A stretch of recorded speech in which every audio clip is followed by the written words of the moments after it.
Namaste, friends, and welcome to a Sunday edition of Words of Wisdom Gyan Ganga on our Virat Hindustan Sangam social media channel. We are today at episode number 219, and with Dr. Subramaniam Swamy, we have a very interesting guest who has just written a book.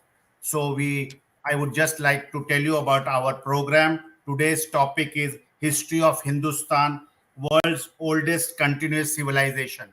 And I am proud that today's topic is part of our Virat Hindustan Sangam mission of projecting the correct history. So we are very happy to have this program and our guest, which is Mr. Narendran Tillaisthanam. Mr. Narendran Tillaisthanam hails from a technological background with more than 2 decades of industry experience spanning telecommunication, automation, and software.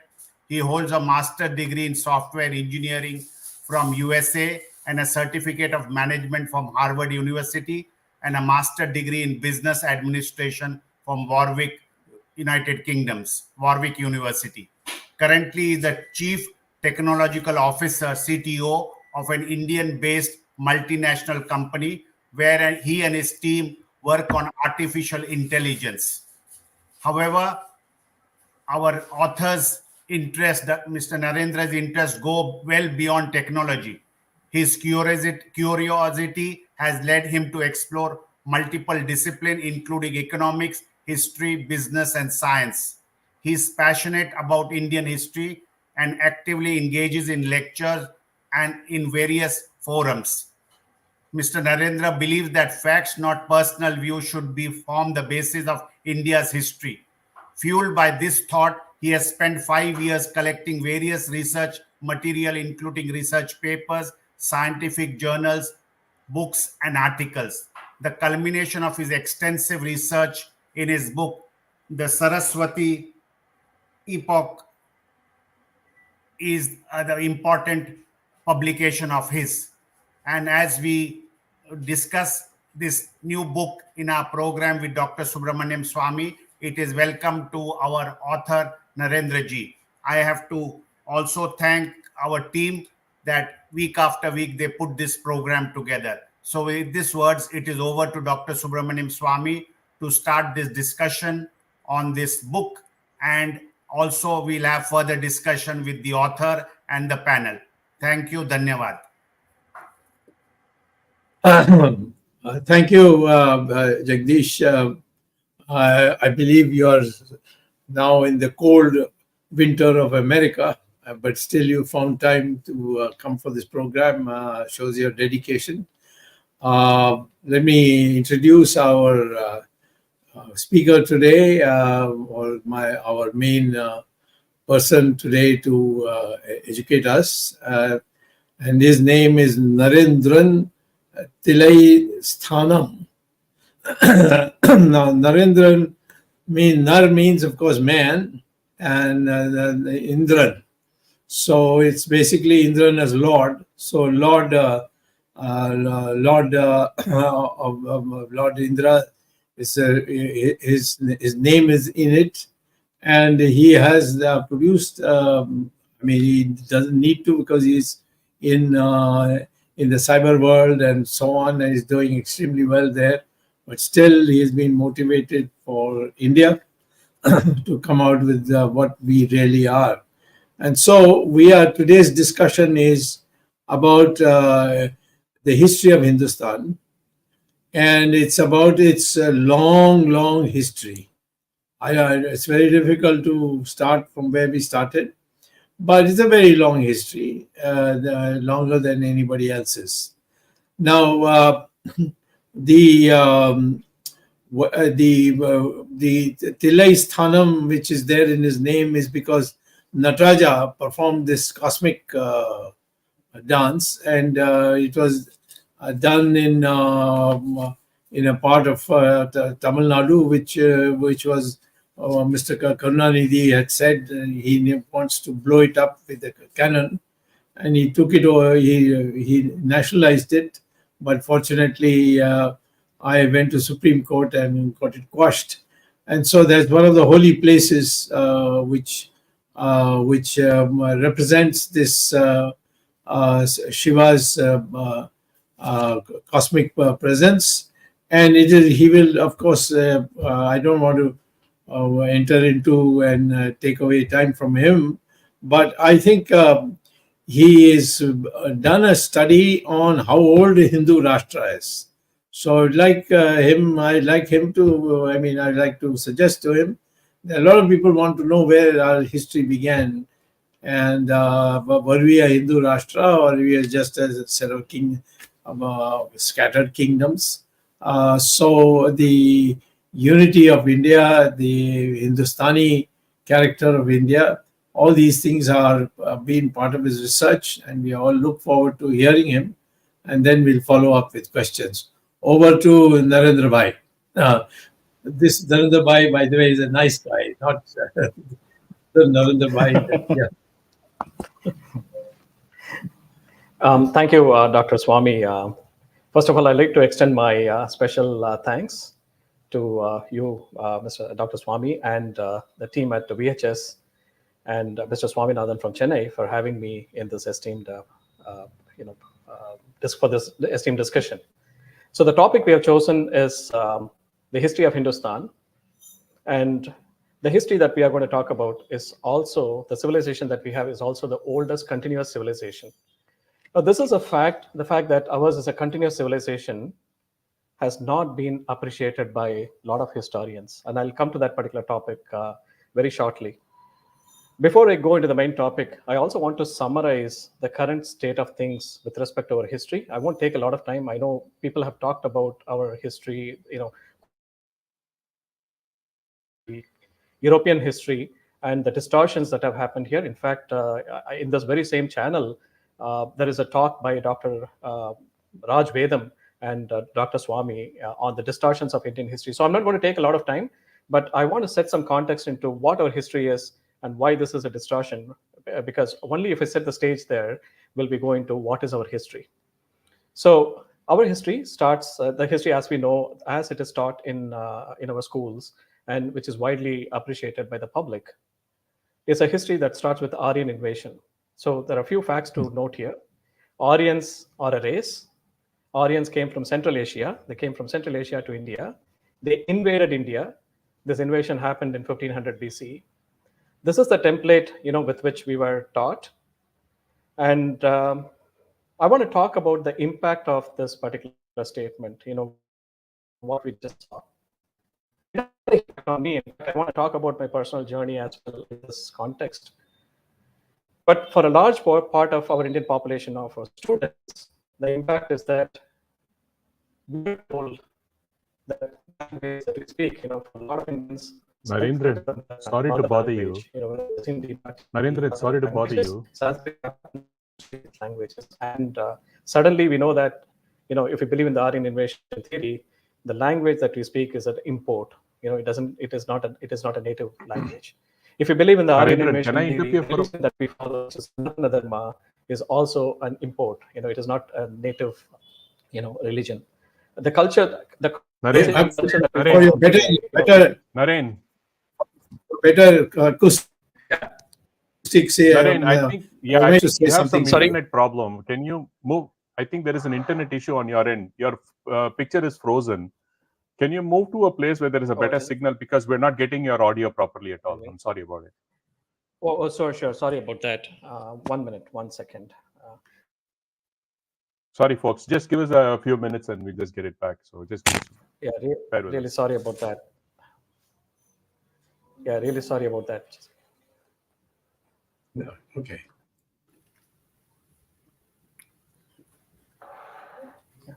Because it's an important topic, I don't want. Yeah, just for the benefit of our viewers, we are having some coming out any better issues. now? We are trying to rectify it. Or is it? Should I? Yeah, you can start now. It is slightly better. Okay. But your video is still bad. Uh-oh. The video is still bad. But let's see. I will interrupt you again if there is an issue. But so excuse me for that. Okay. Let's just my apologies. I didn't think this would be a problem. Okay. ahead. Yeah. Apologies there. And so what I was talking about is a summary of the Aryan invasion theory and the impact it has on common public. So we tend to believe that the culture that we follow is an import. The language that we speak is an alien language.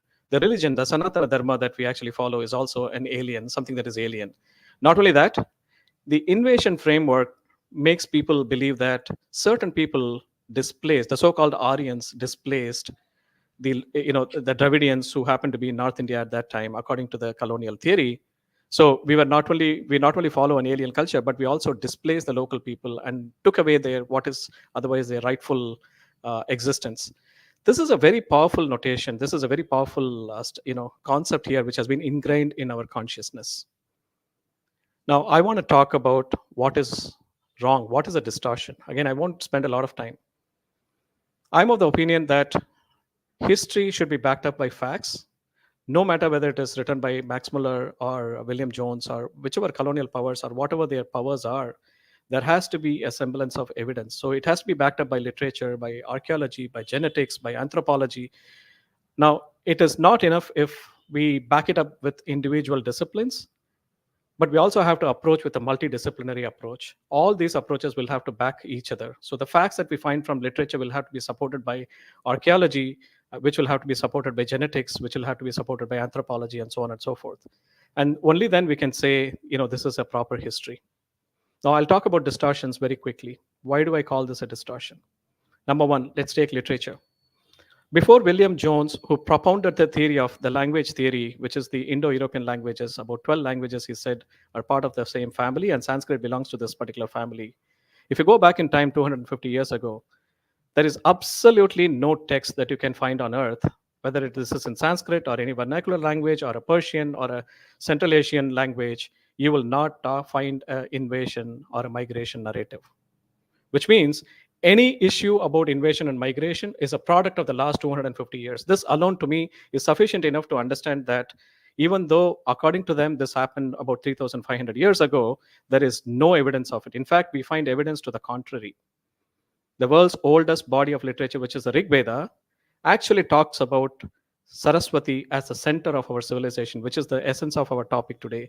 In fact, they do not talk about having come from another region.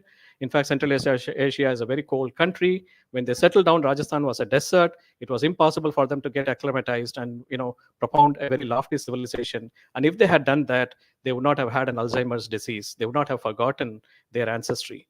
So there is absolutely no evidence from a literature standpoint. Let's go to archaeology. Now, when the Max Mullers of the world propounded this theory based on literature, they just came up with something and said, based on language, there is this Aryan invasion. Mortimer Wheeler, who happened to be the Director General of the Archaeological Survey of India, using his position and authority, he said that based on a few skeletons that he found in the Indus Valley civilization, he said, look, this is the work of Indra. Indra is to be blamed. And by extension, what he meant was Aryans are to be blamed for this invasion. So for a time, the world believed that we had a language theory to support Aryan invasion. We have an archaeological theory to support this invasion. But it turns out that archaeology does not support it. Further evidence, further research on the skeletons conclusively proves that there has been no invasion. In fact, so much so that even David Reich, who is a genetist from the Harvard School, actually has claimed in his book that archaeology does not support an invasion framework or an invasion theory. So archaeology debunks it. Let's talk about genetics, and I'll give probably more evidence to it later. But suffices to say that there is absolutely no evidence to say Arya as a race, Dravidian as a race. And when you look at India, it is impossible to stratify our people, whether they are Brahmins or Kshatriyas or Vaishyas or Shudras, to actually stratify them across the genetic racial lines. Genetics does not support the notion that this is a race. In fact, I would even go to the latest. There is only one skeleton which has been, or on which a DNA test has been performed. This is what is called as a Rakhigarhi woman. And on this particular lady, they did a DNA test, a whole body genome test. And this test reveals that there has been no foreign genetic invasion. So when you look at the genes of this particular lady, she represents the population of the local people in the Indus region, Rakhigarhi being part of the Indus civilization. And that's, the theory states, the scientific proof actually shows that there has been no invasion of gene pool either from West Asia or from Central Asia. So all this clearly means that there has been no infusion of culture, no infusion of religion, no infusion of thought, no infusion of any of the ideologies as we practice today. Everything is a cooked up and concocted story. Now, you may ask, it's one thing to say that this is all concocted, but we need to have a story. We need to understand what our real history is. And this is where I have made an attempt. I'll start with a beautiful African proverb. The proverb actually says, until the lions have their own history, the tail of the hunt will always go to the hunter. So we are the lions, and the hunters, the colonial powers, have given us the history which we actually follow. So it is time actually we roared and we had our own history. And like I said, I believe in a history based on scientific evidence, not just based on individual opinion. Now, before I quickly go into this whole series of what our history is, I also want to talk about the impact that this kind of a narrative, creates on people like me, as an example. I was born in this village called Tillaisthanam, which is a beautiful village on the banks of River Kaveri. And like anybody, I really wanted to escape. I really wanted to go to the US. I always believed that, the many ails, India was a populous nation, India's economy was poor. There was a lot of thoughts that were ingrained into me as an average student. Mind you, this was 1980s, 1990s, before the liberalization kicked in. And the only panacea for me was to go to the US and get my education there and be done with it. So my association to this country has, one could argue that it was not that, great. And this is a theme you'll find with common people today. And this is the result of the history that we study here. And a very strange twist of, instances, I ended up being in Dr. Swamy's class. In fact, Dr. Swamy was a teacher. I distinctly remember the day when I took one of the subjects, which was an economic subject on Asian India and Asian China comparative economics. And what Dr. Swamy said, which is now a very popular theory, which is based on Angus Madison's research, OECD and Angus Madison's research, is that India had the highest GDP for about not just 1 year, 2 years, or 10 years, or 20 years, but for 1700 years. Right from AD 1 to AD 1700, India's GDP was one of the highest in the world. China caught up with India briefly towards the later half of the second millennium, but you get the story there. Now, that alone is not a very interesting thing. In fact, Swamy's lecture was always engrossing, but he would give us tons of books for us to read, to go home, and it was very difficult for us to go through all the materials. But those materials carried the necessary proof.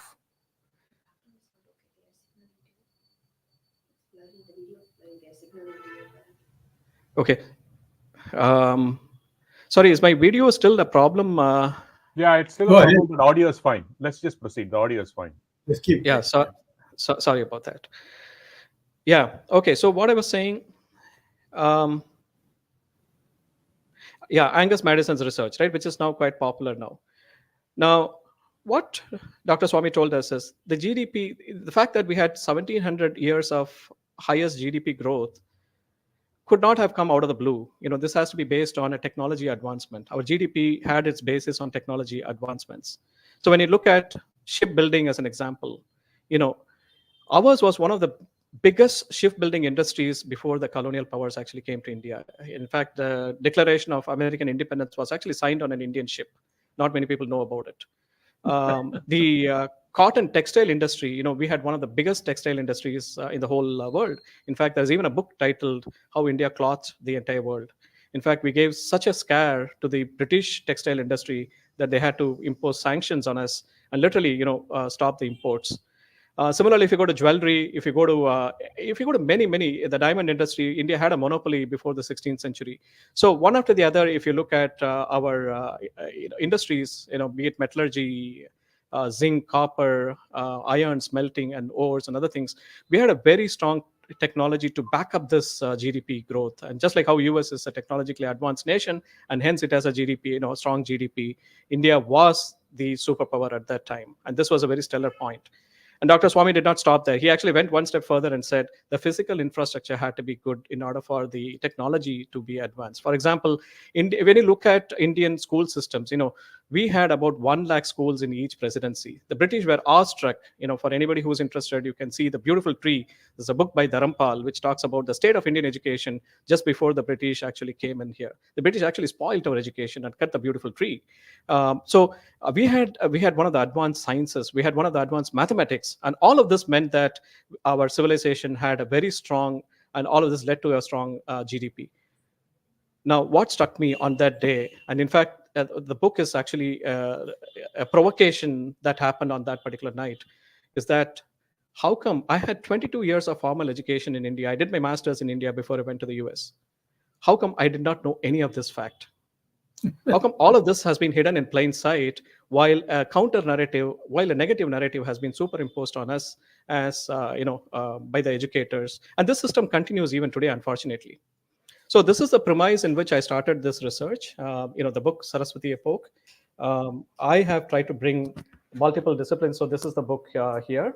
I have tried to bring lens from literature, from archaeology, from genetics, anthropology, sociology. There are about 700 citations in a history book, and so that sort of I've taken pains to weave them together. All right. It's one thing to say we don't have a history, the history is negative. It's another thing to say, look, this is our history. So I'll start with what our history should be, or at least the way we look at it, the way we should be looking at. We'll start with the time when time itself did not exist, right? This was a time before the universe was born. Roughly about 13.7 billion years ago, the universe was in the seed form, and our Rig Veda actually called, the 10th mandala calls this the Hiranyagarbha, or the seed. This is where all the energy, the matter, and the consciousness was actually engrossed in the seed form. And out came, like a big bang, the Srishti happened, and our universe sprung forward. 4.5 billion years later, the Earth, Mother Earth, actually sprung up, and the first signs of biology actually came 3.8 billion years ago.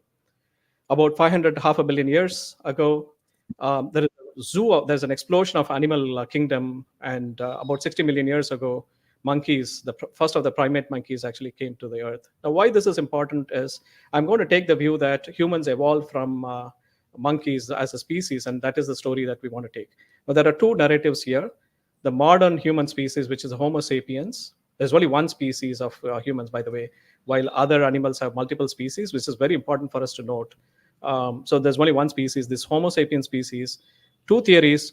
One theory states that we originated in Africa, in East Africa.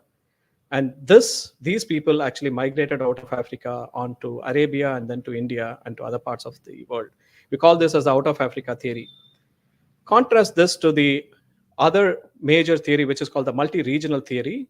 This theory states that human evolution happened in multiple places across the planet. In fact, when you look at India, there are evidence to support this particular theory. In fact, there are two skeletons called Ramapithecus and Shivapithecus, roughly, a few million, 6 to 12 million years ago, which was formed, which actually tells us, which shows that the evolution between a half monkey and a half human. So in other words, the process of making of the humans was actually in place at multiple regions. But the predominant narrative, the scientific view that holds water today, is the out of Africa theory. And hence, I've also taken the out of Africa theory as a fundamental basis for the narrative and the discussion. So roughly about 100,000 years ago, the population, the humans from Africa, they moved to Arabia, and then from Arabia, they come to India. Now, one thing we have to realize is that it is from India that one group moves to Southeast Asia and then to Australia. Another set of people move to China, Russia, and then through Siberia, they land in North America and populate the Americas. And then another group actually went from India to Europe. This is called the secondary migration. So one of the biggest, in fact, this goes against the migration theory that we have been hearing all along. India has been home to what is called as a secondary migration, and this is the migration out of India. Nothing to do with Aryan invasion theory. The time frames we are talking about is about 30,000, 40,000 years ago. So picture yourself 30,000 years ago, where you have the human population, and this population has entered into India. In fact, in India, you have Homo erectus, the previous precursors of modern humans. They were also living in India. And you find Homo sapiens occupying the coastal regions of India. And also you find evidence of them in Shon Valley, in Bhimbetka, in Narmada Valley, in several parts of India. They started occupying various regions. Now, These are by design hunter-gatherers. The people who settled down, they didn't have the lofty civilization, they didn't have the philosophies, they didn't have the roots that we are talking about today. Something remarkable happened. Out of the many people who settled across different regions, founded a lofty civilization, which is what we call as the Indus Valley civilization. I should actually call this as the Saraswati civilization, and I'll give you reasons for that later. But picture yourself that this is the civilization which advanced much more than any other population who had settled in different parts of the country.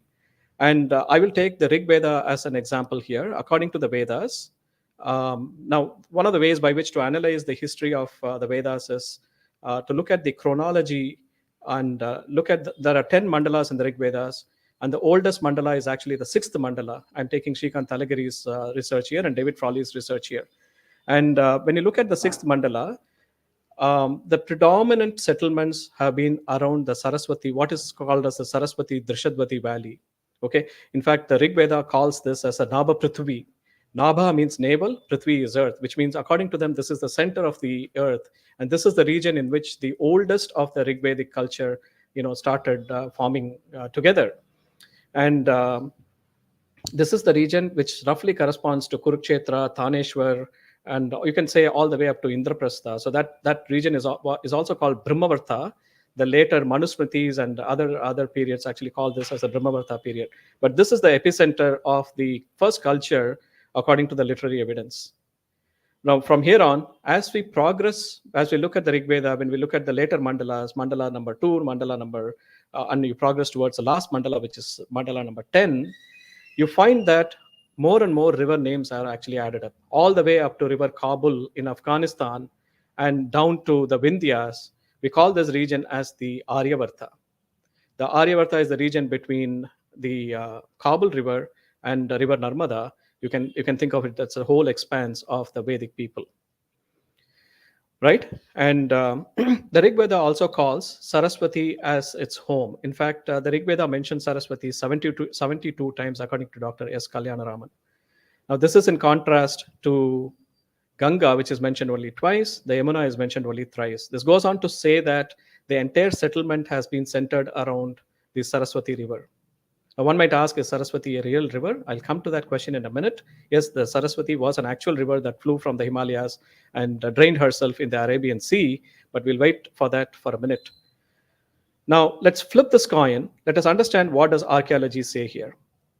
There are about 2,500 discoveries made, what we call as Indus settlements. There are about 2,500 of them. 62% of the settlements are actually along the banks of River Saraswati. This goes on to show, in fact, some of the oldest cities of Indus Valley civilization, Vimana, which is about 9,000 years, roughly about 9,000 years old, is on the banks of River Saraswati. The biggest of the cities, which is Rakigari, is also on the tributaries of River Saraswati.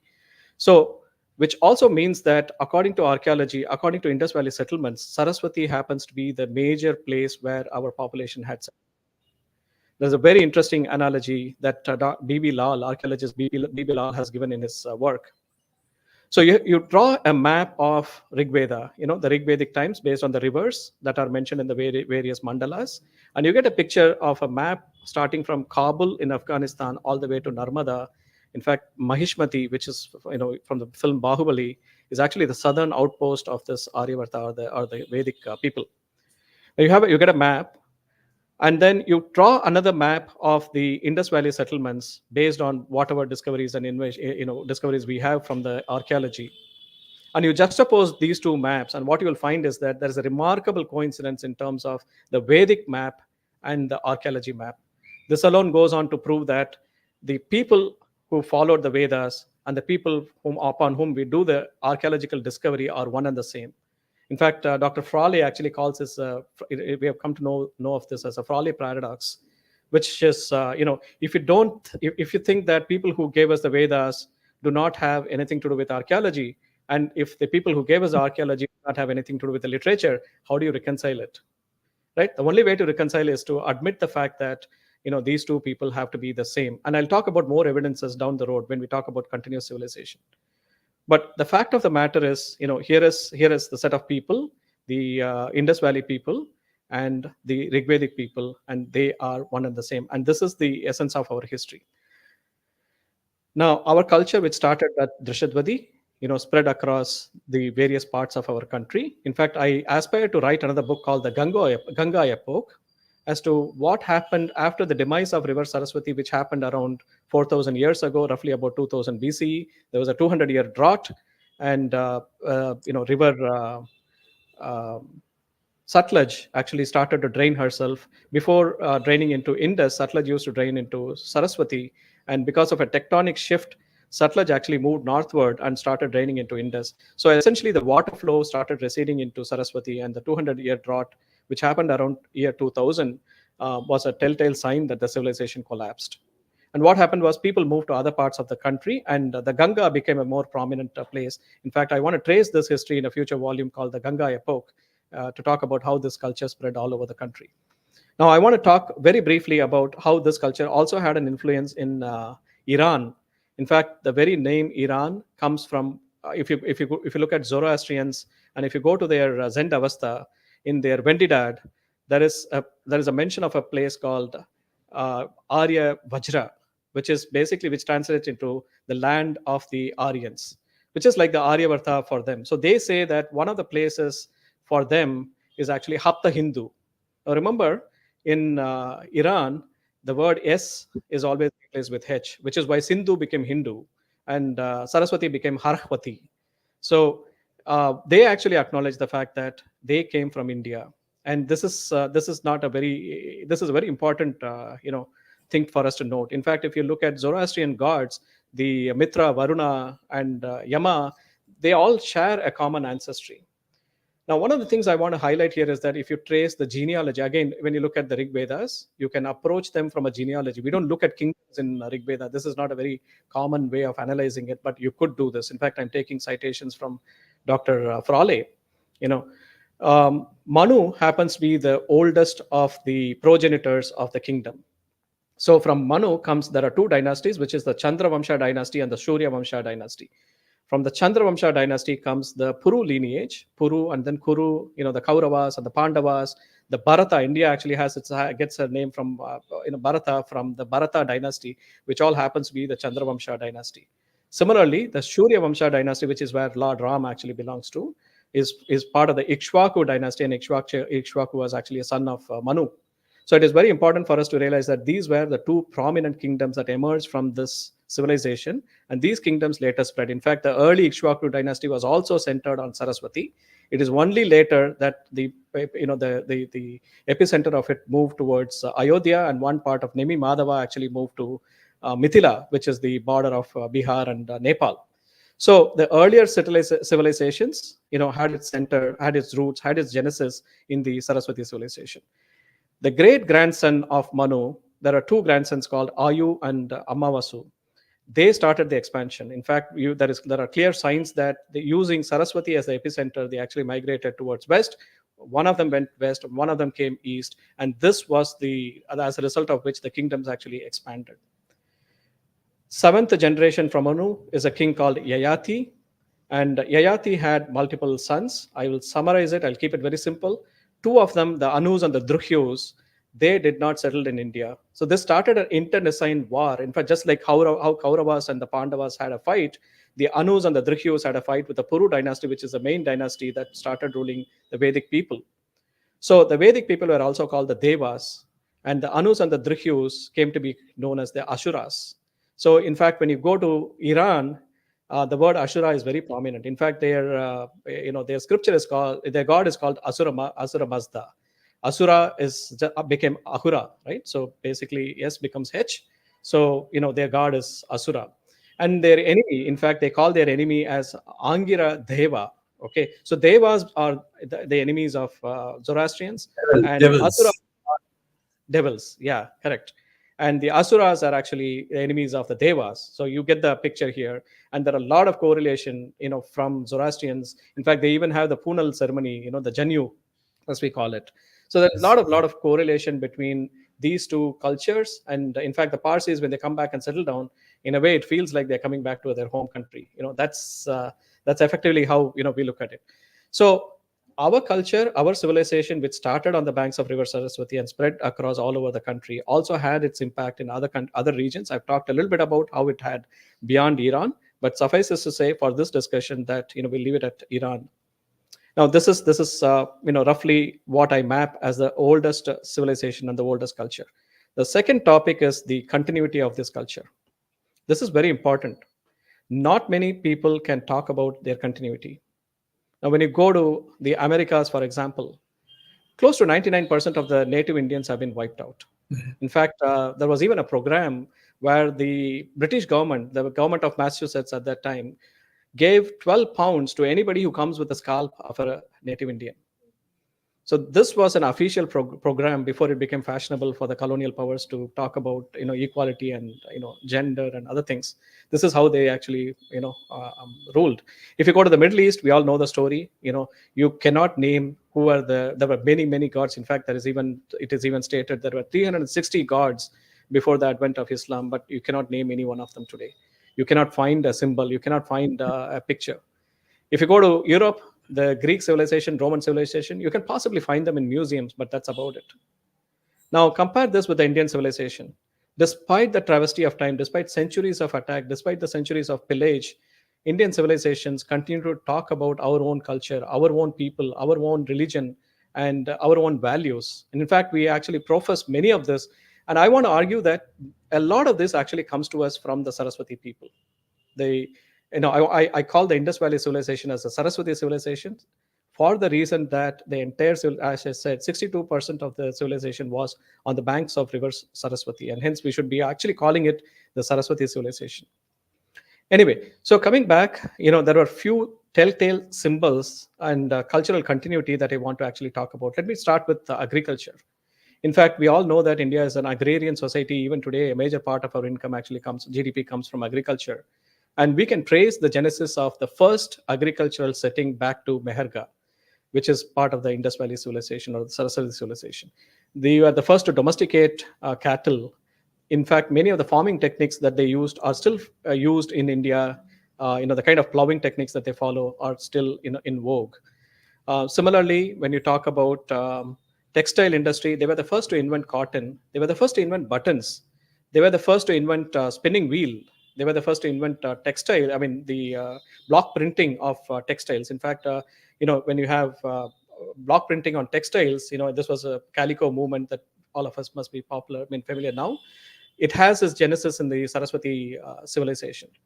I don't know whether there is a conscious connection or not. When during the independence movement, the first Indian flag, which was designed by Pingali Vengaya, had the spinning wheel in the middle of the flag. In fact, the spinning wheel started to represent our independence movement. And we all know how Gandhiji used it as a symbol of resistance, for the textile industry. And you can see the subconscious connection going back to the Indus Valley people, the Saraswati people here.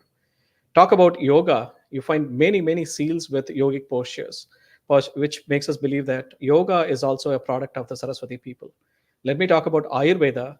Now, there are evidence of the use of shilajit and many raw materials in which Ayurvedic concoctions are prepared. And we find evidence, despite 4,000, 5,000 years of passage, we find Ayurvedic concoctions in the Saraswati, from the archaeological evidence. So we let's take Namaste, for example. During pandemic, it was fashionable for everybody to talk, to not handshake, but give Namaste, right? And this Namaste is also a symbol from the Saraswati people. Now, a lot of youngsters these days are very shy of wearing bindi. And in fact, I tell them, if there's one reason I know of why we should have a bindi, it is because, this is a 5,000-year-old tradition. Yes, bindi actually comes to us from the Saraswati people. So does playing chess, playing dice. The measurements, when you talk about measurements before the advent of, the SI and the metric system, Angula, which is approximately 1.73 centimeter, or Vitasti or Dhanu, which is approximately 6 feet. These were the metric system used all over the country. In fact, if you go to Tanjore Brigadishwara temple, Tanjore is where I belong to, and we have a magnificent temple, the Brigadishwara temple. And that temple has its measurement, which can be traced back to the Indus, civilization. Not just Tanjore temple. If you traverse all across India, major palaces, major temples have been constructed on the basis of these metrics. In fact, there's even an interesting anecdote, an interesting thing to note. The Taj Mahal traces its ancestry, the measurements of Taj Mahal traces its ancestry to the Saraswati civilization. In fact, when Shah Jahan, who commissioned the building of this to a certain Ustad Lahori, he must have come from Lahore, I believe, but he was a Persian. So in his blueprint, his metrics are all given in the form of what is called as gaz. Gaz is also gajam, as we call it. It's another metric, another measurement system. So his blueprint actually talks about gauze, but when you actually measure it in gauze, it is illogical. You just cannot arrive at it. So if it says 3 by 3 and you go and measure it, it just doesn't work. Whereas if you measure it in the Saraswati system, whether it is Vitasti or whether it is Dhanu, then all the measurements actually come to. So you can imagine the chief engineer of the Taj Mahal making such a fundamental mistake makes us wonder, what really could have happened. Did they really build it? I will leave it at that, and I don't want to conjecture too much beyond that. But this is a very important thing for us to note. So bottom line, we can go on and on. In fact, in the book, I have talked about close to about 3 chapters that talks about the various continuity between what we have, including the dhoti that we have, the angavastra that we have, the plaited hair, the rangoli. You can go on and talk about these connections. And this is the culture, this is the civilization that we belong. Our civilization was propounded in India, in our own country, and this is the civilization that we are following today. And it has got a remarkable continuity, which we should all protect, preserve, and pass on to the next generation. And with that, I conclude my speech here. Jai Hind. Okay, good. Excellent. Before I hand it over to my colleagues to ask questions, let me ask a couple of questions myself, or rather bring to your notice some things. In the Ramayana, you have the Pushpak Viman, which took Rama back to Ayodhya. And some people have done research recently, and they have found that there a old ancient book called Vimana Shastra. And I was curious to know what fuel was used in it. And the fuel that is described in that book for a plane to fly is mercury. And I was extremely surprised, so I raised it with an American scholar. And he said, my God, we are doing research on how to move from these Arabian fuels to a new fuel, and we're thinking that the most economical, simple, but long-lasting would be mercury. So the mercury research is presently on very secretly in the United States, but is there in our Vimana Shastra. So I also, of course, calculus was Bhaskaracharya, which went to Leibniz. Leibniz copied it and passed it off his own and sent it to Newton, who then made it his own. So there's so much that was discovered, and which we have not discovered yet, and we must need to claim it. So anyway, you have already done a enormous amount of work, but at some stage you should get into this question of calculus and how do you have Vimana Shastra, and what was how far does it go? You should get a copy of it, and if I can get a copy, I'll send it to you. But sure. I think these are the things that need to be taught to our younger generation.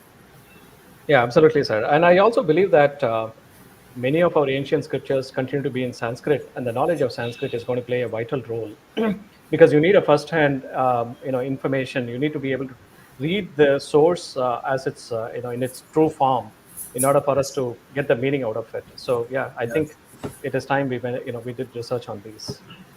By the way, Sanskrit is being peddled as one of the languages, main languages for artificial intelligence. Have you heard that? Yeah, that's right, because it follows the Baker's-Naur form. I mean, structurally, when you look at it, the composition of Sanskrit grammar is very close to the language that computers follow, which is BCNF. So, I mean, it's definitely more friendly than other languages. Narendra ji, I have a question because many viewers have raised it. They want to know how they can get a copy of the book of yours and Sure. what is the cost and where it is available. So before we go into your topic, many viewers have been asking. In fact, since we announced the program, they've been asking. So could you just enlighten our viewers who are the publishers and all that? Sure. Garuda is the publisher. So the book is available in Garuda Prakashan's website. The book is also available in Amazon. There is even a Kindle edition available.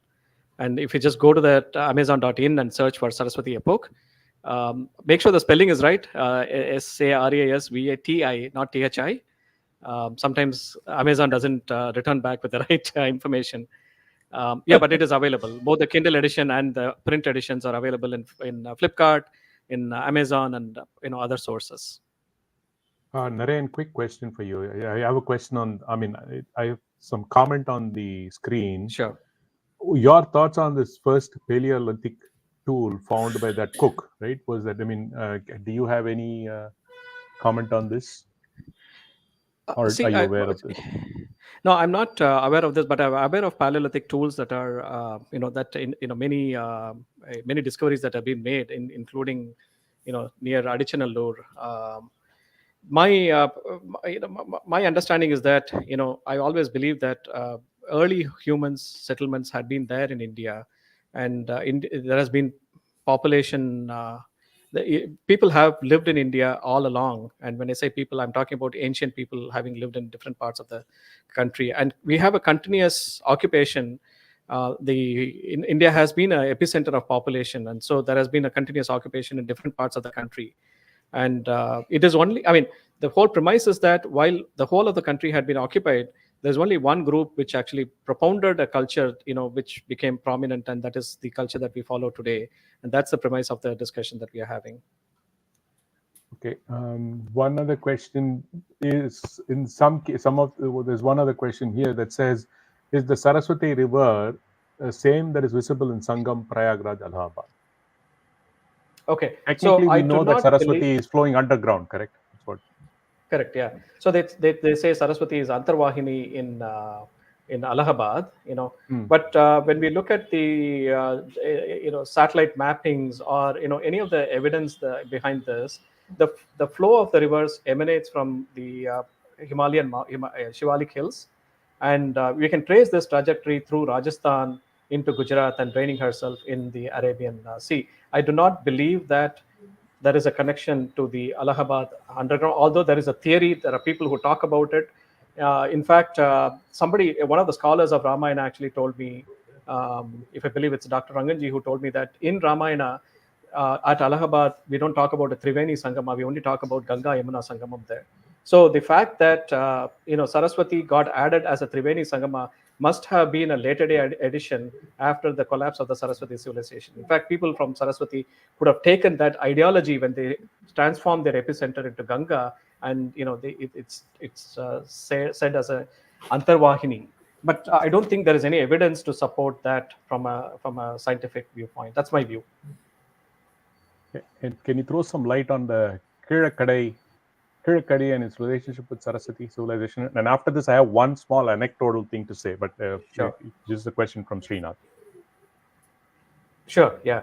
Now, one of the things that I want to highlight is that even though I've been talking about the Saraswati civilization or Indus civilization pretty much belonging to the northern part up to the Vindhyas, we also know there has been extensive trade network between these people, whether they traded with their western neighbors in Dilmam and other parts. They also traded with the kg of Kolar goldfields. So part of my theory is that people of Saraswati have had extensive trade network. It is not like other civilization peoples did not know anything about it. So there has been a cultural transformation or infusion between regions, although there is no clear signals that they all belong to the same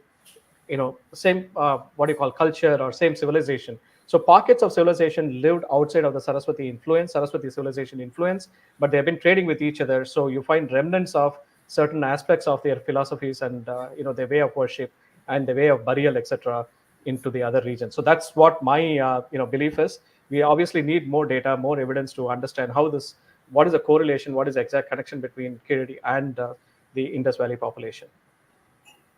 Dr. To me, this Swamy, is more of an influence than of a direct being part of the direct network.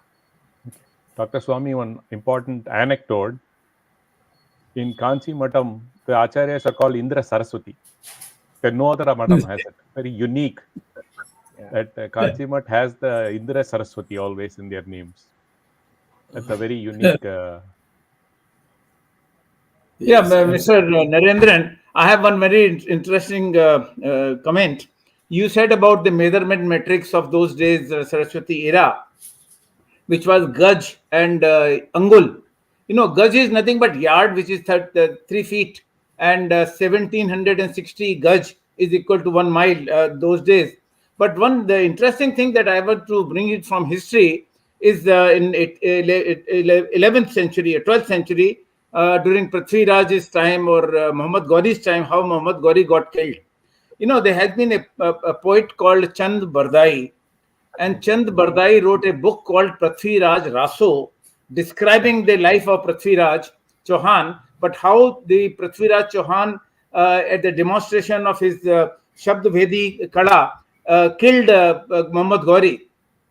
He says when Muhammad Ghori called Prithvi Raj Chauhan to demonstrate his art of the bow and arrow, Chand Bardai gave him a hint in this language, and that says, Char Bans 24 Gaj, Angul Asht Praman, Ta Upar Sultan hai, Mat Chuko Chauhan. Now, Char Bans is 4 bamboos, and 24 Gaj is 24 yards. And Angul, this Angul is 8 anguls. Above that is Muhammad Ghori. So, by knowing this, by measuring this distance, Prithvi Raj Chauhan killed Muhammad Ghori. So this measurement matrix that you mentioned about is, yes, it is found in our history not very long ago, just about 800 or 900 years ago. Yeah, thank you very much for that, sir. I just want to clarify that Gaz is not part of Indus metric. Angula is, Vitasti is, Danu is, Gaz is a Persian metric. Of course, the Afghans also followed. Gaz was very influential when the Sultans and the Mughals actually came in. They took their metric system into us, and we downright Kanchipuram saris are actually measured in Gajam, right? Gaz is but thank you for that anecdote. It's quite interesting to know that. Yeah. There's a question about our ancestors were experts in making gold in laboratory. How do you see it in today's reality? Well, I can only talk about it in the context of Saraswati people. In fact, they were voracious consumers of gold. Indians are not just gold consumers without any reason. In fact, there is no known source of gold within the Saraswati region.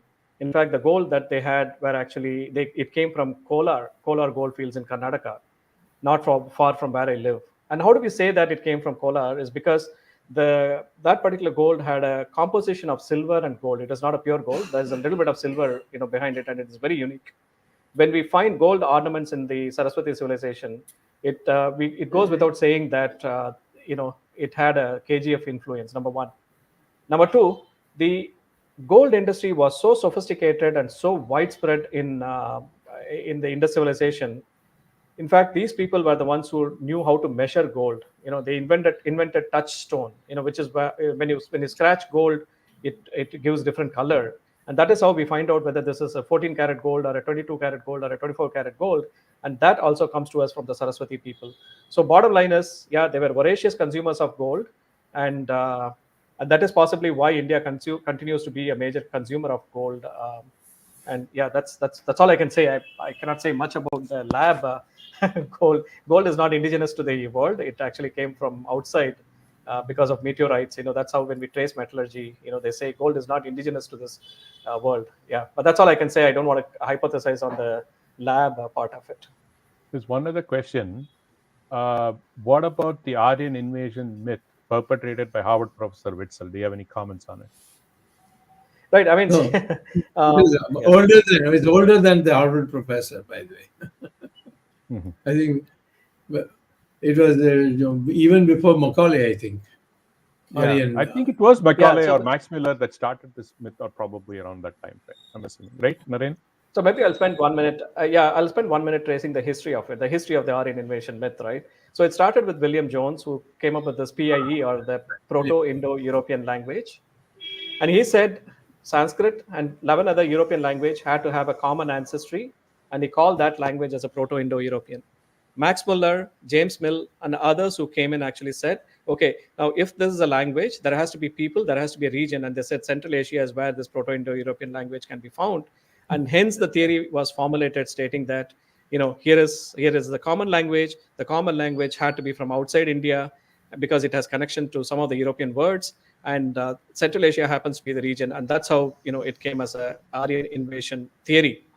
Now, with respect to Witzel, of course, you can see that there is a dance of as more and more evidence comes into picture. There is, if you literally trace this, you will see that Aryan invasion has become Aryan migration now. Down right to Tony Joseph, who has written a book on early Indians. You will see that they're talking about Aryan migration. Even Romila Thapar admits that there has been no invasion theory. So Professor Witzel also admits there is no invasion theory. Now, it is fashionable to talk about Aryan migration and not about Aryan invasion.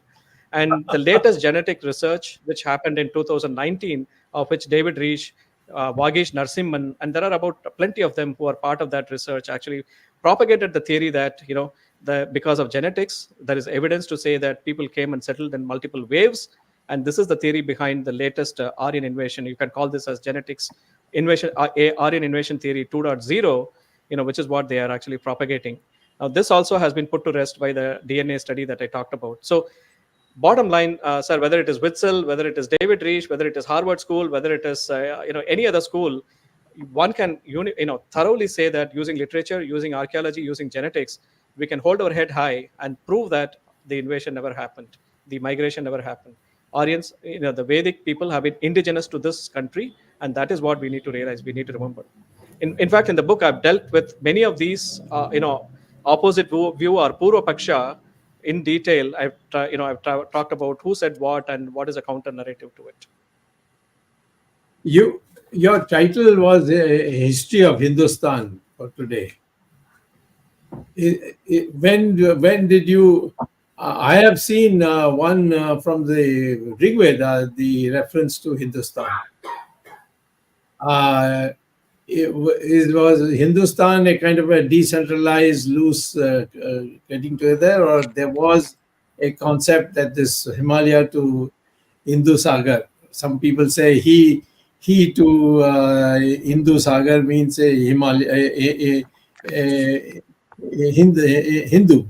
The Hindu word came from Himalayas he and Hindu Sagar's Hindu. And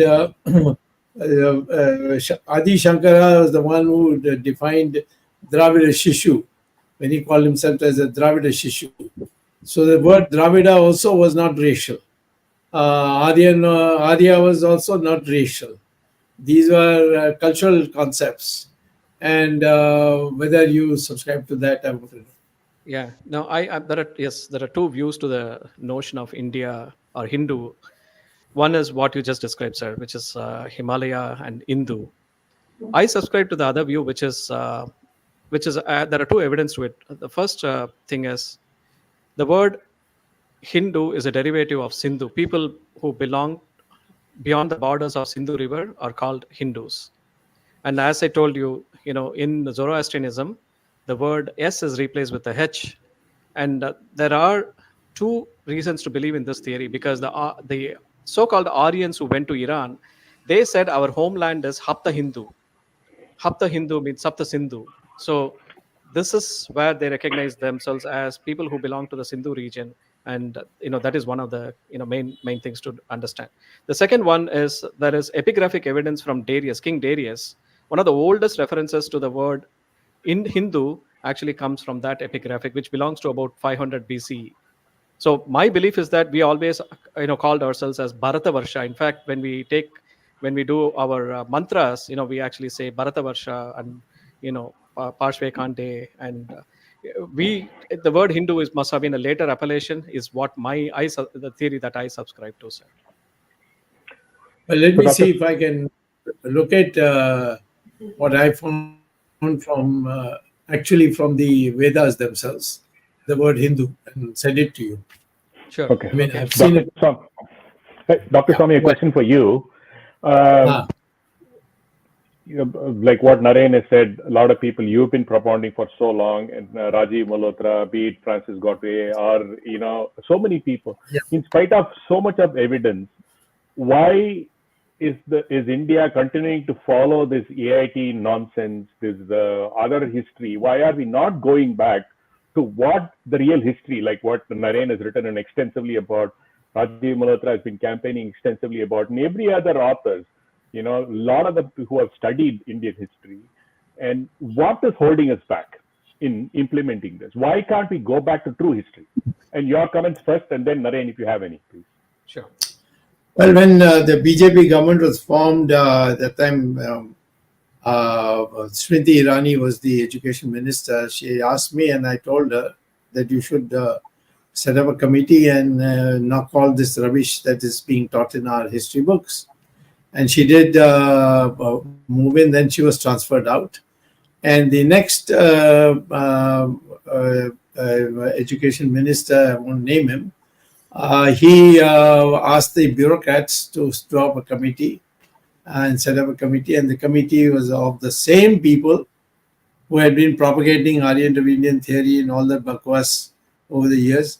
And they have been told that we want a different history. So they have just bought time, and it's not been done. There's been no determined effort by the Narendra Modi government to bring this to a conclusion and bring out a textbook. What you need is to bring out a textbook which is compulsory reading for the schools and colleges. Then the all that nonsense that has been spread so far, that would be wiped out, and the new textbooks would take their place. That's the way to do it. We haven't done it after 10 years. I hope we'll do it in the next round, and I'm sure that BJP will come back to power. Even if one or two people, I don't want them to see them back in power, but I'd like to see BJP back in power, because these are things which only the BJP government would do. And therefore, we have to now take this issue very seriously. And perhaps, with Naren and others, we should form a group of, who would be a challenge to the usual history group that holds annual conferences. Ramesh, just for your things on social media, there was a question few days back. Somebody asked who was Aurangzeb's father, and who was father of father and father. So Jahangir, Akbar, Shahjahan, Humayun, Babur, everybody knows. Everybody knows in this country. And then the question was, who was Ram's father? He said Dashrath. Who was Dashrath's father? Nobody knows who was Dashrath's father.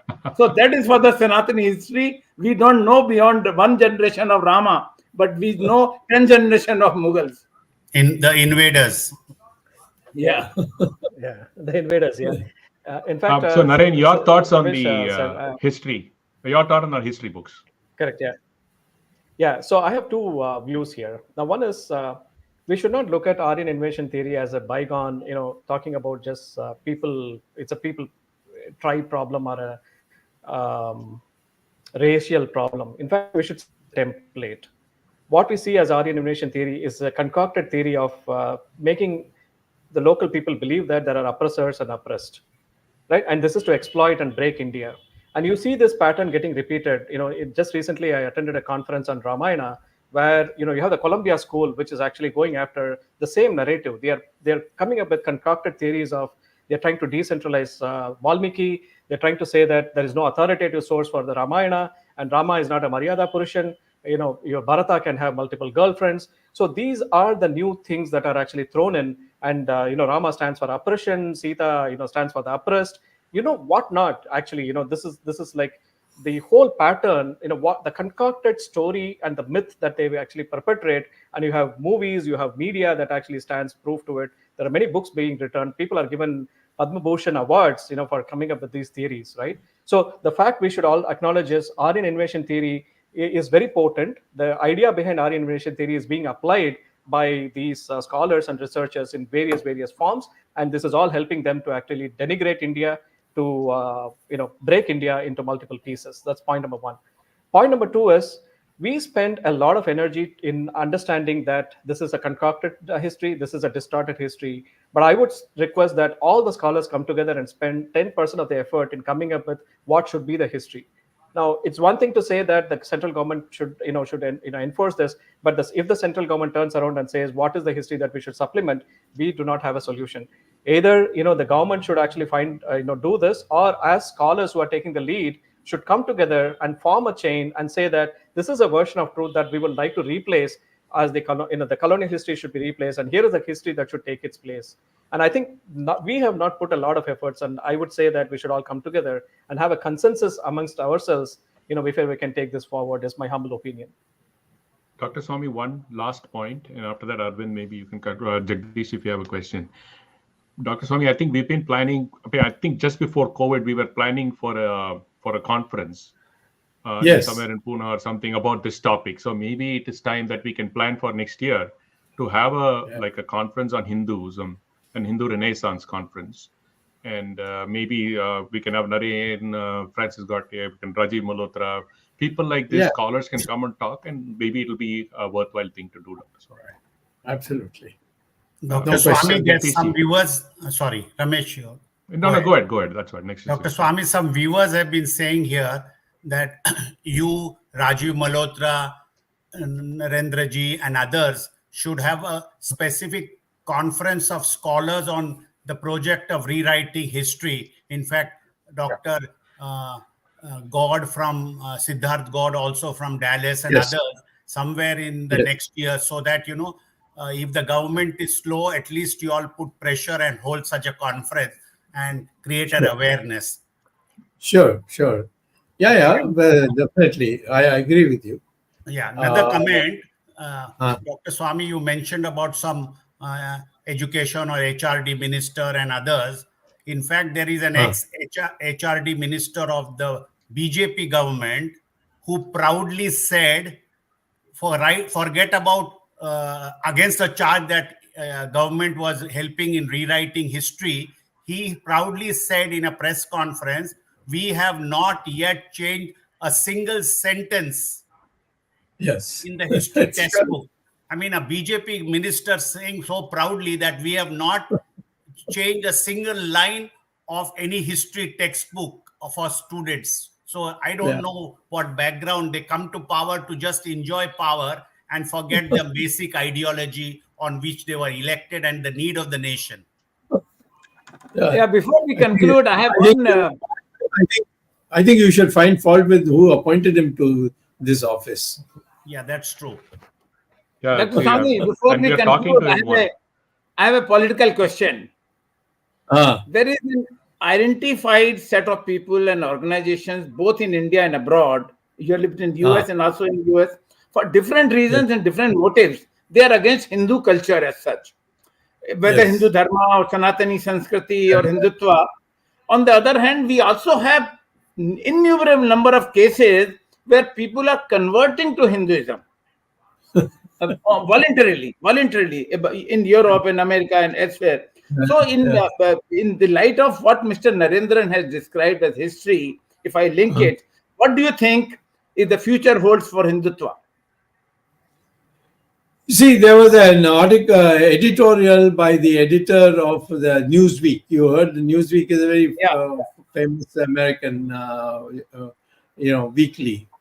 In which the lady, I think her last name was Miller. She wrote a 3-page editorial for the Newsweek. And the heading was, now we are all going to be Hindus. Now, and there she went in and said, when I travel from the New York airport to the Manhattan, I see vast areas of graves, graveyards, and graveyards and graveyards. The Hindus just burn their dead bodies. That's more scientific. Then she gives so many other examples. I said slowly people are beginning to adopt it, and I think yes, we can push that a little more. And but most of all, first of all, we need a group of intellectuals who are united on various basics. You see, and one of them is, of course, our own history. What is the correct history? And then, of course, in what way we were ahead of everybody in science. For example, rockets were created by the Cholas, and then who was that who came to Muslim who invaded Tipu Mysore? Sultan and Tipu Hyder. Sultan. Who picked it up, and the British picked it up from him, because Tipu Sultan was a stooge of the French, and so he was defeated, and so the British took all that, and it's British are admitting it. You read any book on rocketry, they say we got it from India after the war with Tipu Sultan. So I don't think that these are things we can easily put together, and I agree with you. Perhaps our VHS should itself call a conference of what is it, cherry-picked historians or analysts who know history, and put them together and finally produce a book, and then start seeing that it is made into an official required book by the government. Mr. Narendran, you are from AI. AI is your specialization. Maybe I can ask you a question. Can AI play a role in countering the anti-Hindutva campaign? Yeah, that's a very interesting question. I've been actually thinking about it. There is one way by which AI will help us, and one way in which AI is going to be a counter. It's going to counter us in a big way. How AI can help us? In fact, I have done this personally. I've done this research. I've done this work. I fed the entire Valmiki Ramayana. I took it from a corpus, 20,000 slokas approximately, put it inside the English translation of it, and I asked questions on the AI algorithm. This is a technique called RAG, or Retrieval Augmented Generation, using GPT. Because using GPT, you can converse in natural language. So one of the things that is within our means, within our body of what we can achieve today, right now, is that you can push all the corpus of Indian knowledge system into a central body, and you can make it available just like ChatGPT. This is a private version of a ChatGPT, and this democratizes the access of our ancient scriptures, and the knowledge of Indian systems can actually move very fast. So all I can say is the technology is there. It needs to be funded. We can actually get it done. Now, the second major part I want to talk about, which is a negative, is that when we look at major systems such as GPT, the OpenAI and GPT-4, ChatGPT systems, these are trained on mountains of public data. And the public data is all about Wikipedia data. It is data from the internet, and they carry the bias. In fact, the whole of Aryan invasion theory, if you go to any of these systems, and actually I've not played with it, but I can bet that when you play with these systems, they're going to parrot the Aryan invasion theory, because what it has been fed with on a predominant narrative, of the inputs that has gone into it is all from the public domain. And so we are going to get marginalized, which is a very, very, very big problem for us. In fact, we are entering into an era, what is called a synthetic data generation, which means these AI machines will generate their own data, which will act as a feed. So you are getting into a vicious loop here, and we will fall behind in terms of our narrative. So one thing for us, we have to be very, very careful, and we have to be worried about. Another one, which is also a great liberator, which is this RAG technique, where we can build a version of ChatGPT and we can make our old systems available. Yeah, so it's like a knife. It cuts us both ways. I think before Arvind winds up, I have a last question to Narendra ji. We talk about the Indian civilization or the Hindu civilization or the Saraswati civilization, one of the oldest and the longest continuous civilization. Just for the benefit of our viewers would like to know whether any other similar civilization as old as the Sindhu or Saraswati civilization existed in any other parts of the world. Yeah, and, I would call them as surviving. I mean, there have been like the pharaohs of Egypt and so on, but India, of the 45 civilizations that have been recorded, only one survives, and that is the Hindu civilization. All the other cultures have disappeared. In fact, there are, if I take the time frame of Indus Valley civilization to as old as we take Vimana as an example, it is about 9,000. It goes all the way to 9,000 years ago. And Meherga cattle rearing and farming came up roughly 7,000, 8,000 years ago. But there is a culture in Turkey called, in Near East, this is called Göbekli Tepe. And very interestingly, that culture predates what we know, at least from the scientific parlance. It predates the Aryan, the Saraswati civilization. But what Dr. Swamy, this is not a continuous civilization. In fact, the people who propounded those whatever artifacts that we are left with, people do not follow.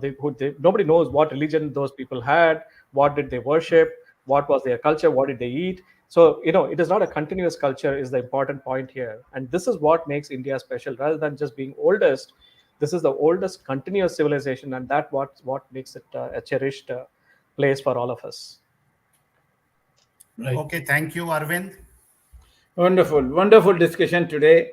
It's so comprehensive that you started from the history of Hinduism also. Of course, as Dr. Swamy said, Rig Veda also finds, according to him, the word mention of Hindustan in Rig Veda in one form or the other. And I think what Dr. Swamy has been propagating for years, you have only given a further voice to that Indian history should be rewritten, and what we are dishing out to our young Indians is basically a complete false narration. And you also established that. Thank you very much. And for describing Saraswati culture as the central to the Rig Veda, based on Rig Veda, to the Hindu culture. And we welcome your efforts to write another book, Ganga Epoch. We look forward to that. And I would also like, before I conclude, by thanking to Dr. Swamy and others, please share the findings of the DNA test that you were talking about, the only DNA test which was done. You mentioned about the lady's name, and which has proved, and the link. We would like that to share with all of us.